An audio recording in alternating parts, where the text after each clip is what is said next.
मेरे हिसाब से कम 70,000 डिफरेंस होना चाहिए। शुभेंदु दा 70,000 वोटों से मिनिमम जीतेंगे। उन्होंने 50,000 वोट कहा था, 50,000 कहा था, मैं कहता हूँ 70,000 वोटों से कम जीतेंगे, क्योंकि पहले दिन के इलेक्शन में ही वहाँ पे ममता ने दिखा दिया है कि वो क्या करने वाली हैं। तड़ांग तड़ांग का खेल खेलने वाली हैं और लोगों को समझ में आ गया। डर भी तो है, लेकिन लोगों के अंदर यहाँ पर खुल के बीजेपी का समर्थन नहीं कर पाते। जो बीजेपी को वोट देने वाले होंगे वो नहीं बोल पाते, मुंह फेर लेते अपना। जो टीएमसी को वोट देने वाले होंगे वो तो खुलकर बोलते हैं टीएमसी इस बार आएगी, लेकिन बीजेपी वाले खुलकर नहीं बोल पाते। चुपचाप पौधो छाप, ये साइलेंट वोटर, चुपचाप पौधो छाप। लोग मुंह पे नहीं बोलते हैं, लेकिन जैसे ईवीएम के सामने जाते हैं तो उनको वो पौधो फूल नजर आता है, बटन दबाते हैं, बाहर आते हैं, बोलते हैं जय बांग्ला, लेकिन जब वहाँ बटन दबा रहे हैं तो बोल रहे हैं जय श्री राम। दीदी ऑलरेडी कलमा पढ़ के इस्लाम धर्म में अपने आप को परिवर्तित कर चुकी हैं, तो वो करने के बाद तो जय श्री राम का हाँ पढ़ती हैं। नहीं, मैं कह रहा हूँ अभी भी पढ़ती है। अब क्यों सरस्वती पूजन और चंडी का पाठ करवा रही है? फिर ड्रामा तो कुछ करना पड़ेगा वोट पाने के लिए। एक सेंटिमेंट कार्ड खेलने की कोशिश कर रही हैं, लेकिन बंगाल वासी समझ चुके हैं, क्योंकि बंगाल के जो वोटर्स हैं सबसे इंटेलिजेंट वोटर हैं।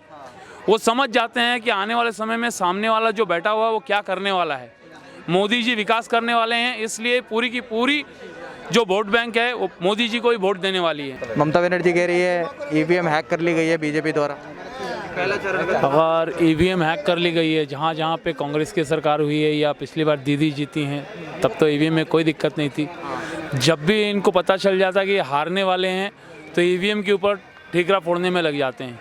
तो ये दीदी की हार दर्शा रही है। ऑडियो क्लिप भी लीक हुआ है दीदी का, तो दीदी तो अभी मिन्नतें मांग रही हैं, भीख मांग रही हैं बीजेपी के जितने कार्यकर्ता हैं उनसे कि भाई मेरे को तो वोट मिलने वाला नहीं है, मुझे वोट दिलवाओ या किसी भी हालत में। वो जान रही हैं कि हर वोट राम के नाम बीजेपी को जाने वाला है, तो इसलिए वो भीख मांग रही हैं। कुछ दिन पहले तो खेलने की बात कर रही थी, कह रहे खेला हो बे। खेल किसके साथ हो रहा है? खेला तो वो खेल ही रही हैं। आपने देखा होगा एक सभा में अपनी व्हीलचेयर पे बैठी हुई हैं, टूटे हुए पैर के ऊपर अपना दूसरा पैर रखा हुआ है। तो सोच लीजिए कितना अच्छा खेला वो खेल रही हैं। वो बंगाल की जनता के साथ खेला खेल रही हैं, हर रोज़ संतरास कर रही हैं, तांडव कर रही हैं। इस इलेक्शन का पहले फेज़ में ही उन्होंने दिखा दिया कि हम संतरास के किस मात्रा में जाएंगे। ये तो शुरुआत है, किस तरह का हम खेला खेलेंगे, क्योंकि उनके वो दानव व्रतोदा हैं बीरभूम के। वो बोलते हैं कि हम चढ़ांग चढ़ांग करेंगे, तो दीदी ने वो चढ़ांग चढ़ांग का ढोल बजाना भी शुरू किया है, और सेंट्रल फोर्स भी अभी उस चीज़ को सीरियसली ले रही है। अगर इस तरह का कोई भी रक्तपात या रक्त चरित्र हुआ राजनीति में तो इलेक्शन कमीशन भी नहीं छोड़ेगा, सेंट्रल फोर्स भी नहीं छोड़ेगी, पकड़ पकड़ के सबको जेलों में डाला जाएगा। इलेक्शन कमीशन को भी बीजेपी का बता देती है दीदी। तो दीदी को तो अगर बस चलेगा तो हर एक जो बूथ पे बैठा हुआ उनका एजेंट है उसको भी वो बीजेपी का बता देंगी। पोलिंग एजेंट अगर कोई पोलिंग करवा रहा है उसको भी, ऑफिसर को भी वो बीजेपी का बता देंगे, क्योंकि उनको दिख रहा है, उनका सुपड़ा साफ हो रहा है। क्या लगता है जो व्हील चेयर पर जो नाटक किया गया है, जैसा कि लोग बोल रहे हैं, क्या काम आएगा? क्या जीतेगी क्या दीदी व्हील चेयर की वजह से? पासा उल्टा पड़ चुका है, पासा उल्टा पड़ चुका है। दीदी व्हील चेयर पे जो खेला होगा कर रही हैं, वो उनकी संस्कृति भी दर्शाती है, प्लस यहाँ के वासियों को, बंगाल वासियों को एक साफ सुथरा मैसेज चला गया है कि दीदी खुद व्हीलचेयर पे थी, राज्य को व्हीलचेयर पे लाके बैठा के रखी हुई थी, तो अभी दीदी को व्हीलचेयर के साथ में घर बिठा देना चाहिए और भारतीय जनता पार्टी को क्षमता में लाना चाहिए। बंगाल में अगर सोनार बंगला कोई बना सकता है तो भारतीय जनता पार्टी ही बना सकती है। नरेंद्र मोदी जी की नेतृत्व में डबल इंजन की सरकार ही पश्चिम बंगाल का उद्धार कर सकती है। पश्चिम बंगाल एक ऐसा राज्य था जिसने पूरे भारतवर्ष के अलग अलग राज्य के लोगों को रोजगार दिया था, कैपिटल था ये। यहाँ इतनी इंडस्ट्रीज थी, इतने जूट के कारखाने से लेके अलग अलग तरह के उद्योग यहाँ पे थे, क्योंकि पश्चिम बंगाल एक ऐसी भूगोलिक स्थिति में है जहाँ पे जल थल सब कुछ उपलब्ध है, पहाड़ भी है, मैदान भी है, पोरबंदर भी है। अगर आप पोर्ट की बात करते हैं तो पोर्ट आपको मिल जाए, हल्दिया पोर्ट मिल रहा है, यहाँ किनारा मिल रहा है। अगर आप पहाड़ की बात करते हैं तो टूरिज्म के हिसाब से दार्जिलिंग जो है वो आपको पूरे के पूरा टूरिज्म। इंडस्ट्रीज को तो वैसे आने नहीं देती दीदी यहाँ पर। दीदी नैनो आई थी, टाटा नैनो भगा दिया था उसे भी, तो आने कैसे देंगी? दीदी धरना करते हुए थे, सत्या में आई थी, धरना करते करते वापस जाएंगी। तो किसी भी हालत में टाटा जैसे इंडस्ट्री उसको अगर यहाँ से भगा दिया है तो कोई दूसरी इंडस्ट्रीज हिम्मत करेगी कि यहाँ घुसने की, क्योंकि टाटा अपने इनकम का खुद 60-70% लोगों में दान कर देती है। वो इंडस्ट्रीज छोड़ के यहाँ से चला गया। नहीं मिला नहीं ना, वहाँ दीदी को सिर्फ अपनी सत्ता दिख रही थी, बंगाल वासियों का कोई हित नहीं दिख रहा था उनको दिख रहा था कि अगर ये आंदोलन के तहत मैं इनको भगाऊं, सत्ता में आऊं, उसके बाद तो उन्होंने आके तांडव दिखाई दिया है। जो दीदी जय श्री राम के नारों से चिढ़ती थी, आज चंडी का पाठ करवा रही है, ऐसी क्या मजबूरी आ गई उन्हें, चंडी का पाठ करवाना पड़ रहा? सरस्वती दीदी ऑलरेडी कलमा पढ़ के इस्लाम धर्म में अपने आप को परिवर्तित कर चुकी हैं, तो वो करने के बाद तो जय श्री राम का पढ़ती हैं। नहीं, मैं कह रहा हूँ अभी भी पढ़ती है, अब क्यों सरस्वती पूजन और चंडी का पाठ करवा रही है फिर?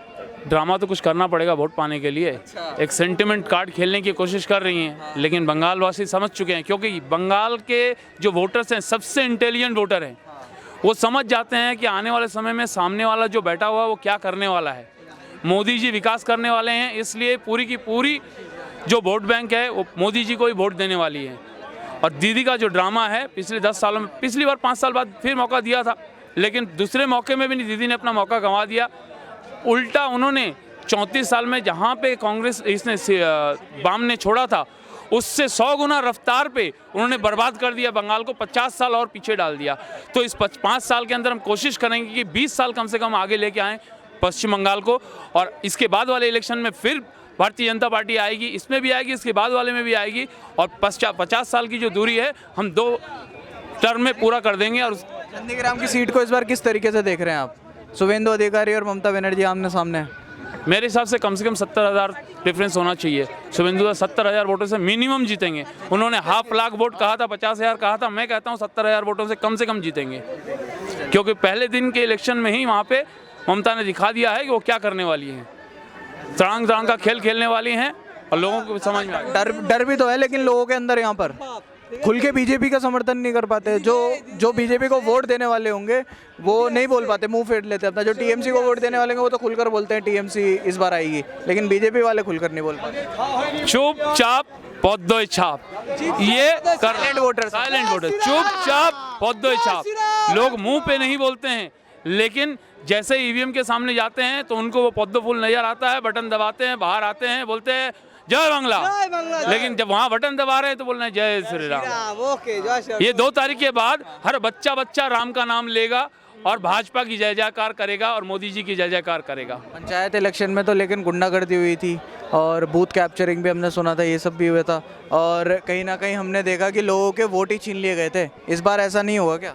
नहीं होने का कोई सवाल ही पैदा नहीं होता है। इलेक्शन कमीशन पूरी तरह से सख्त है और केंद्रीय जो रिजर्व फोर्स है वो भी अपना काम सटीक रूप से कर रही है, और वोटरों को भी पूर्ण विश्वास है कि हम लेके तो तृणमूल का झंडा घूमेंगे, लेकिन जब बटन दबाएंगे तो वो पद्म फूल का ही बटन होगा, बीजेपी का ही बटन होगा, क्योंकि 2 तारीख को आपको साफ साफ नजर आ जाएगा। झंडा तो तृणमूल के लेके घूमते थे, लेकिन बटन दबाया भारतीय जनता पार्टी का, भाजपा का। तो भाजपा का हर प्रार्थी इस बार भारी बहुमतों से जीत के पश्चिम बंगाल में 200 से भी ज्यादा सीटों पे अपनी सरकार यहाँ गठन करेगा और सोनार बांग्ला बनाएगा। बीजेपी कार्यकर्ताओं पर हमला भी तो बहुत होता है दादा। यहाँ पर शुभेंदु अधिकारी जैसे लोग सुरक्षित नहीं है, जेपी नड्डा जी की गाड़ी पे पत्थर बच जाते हैं। 4 से 5 दिन पहले हमने देखा 4 कार्यकर्ताओं की हत्या कर दी गई। बीजेपी के कार्यकर्ता और बड़े बड़े नेता भी यहाँ पर सुरक्षित नहीं है। भारतीय जनता पार्टी के कार्यकर्ता हर चीज़ को सहन भी कर सकते हैं और समय आने पर जवाब भी दे सकते हैं। दीदी जितना अत्याचार करेंगी, दीदी को उसका फल भुगतना पड़ेगा। तृणमूल के कार्यकर्ताओं से मुझे एक ही बात कहनी है, जितना बर्दाश्त कर सको उतना ही दर्द दो, क्योंकि हम संतरास की राजनीति में विश्वास नहीं करते, ना हम रक्तचरित की राजनीति में विश्वास करते हैं, लेकिन हमारे संविधान में और कानून में जो अधिकार दिए हैं, जिन लोगों ने अन्याय किया है उनको उसका फल भोगना पड़ेगा कानूनी तौर पे। नरेंद्र मोदी बांग्लादेश गए हैं और दीदी को कहीं ना कहीं पेट में दर्द हो रहा है, बार बार सवाल उठा रही है दीदी अपना वोट के लिए गए हैं वो बांग्लादेश।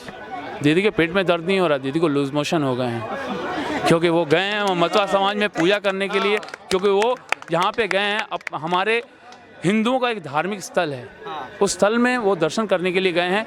और लगभग 15 से 16 महीने बाद हमारे पास के ही एक कंट्री में उन्होंने पहली विज़िट की है, ये इनकी ऑफिशियल विज़िट है, पहली विज़िट की है। तो इससे दीदी के पेट में सिर्फ दर्द नहीं हुआ, लूज मोशन स्टार्ट हो गया। दीदी जानती हैं कि बांग्लादेश जाना मतलब पश्चिम बंगाल के वोटर जो मतवा समाज है वो पूरी तरह से भारतीय जनता पार्टी को पिछली बार भी समर्थन दिए थे, इस बार जोर शोर से जो उनके पास छोटा मोटा 1-2% जो बचा हुआ था वो भी चला गया।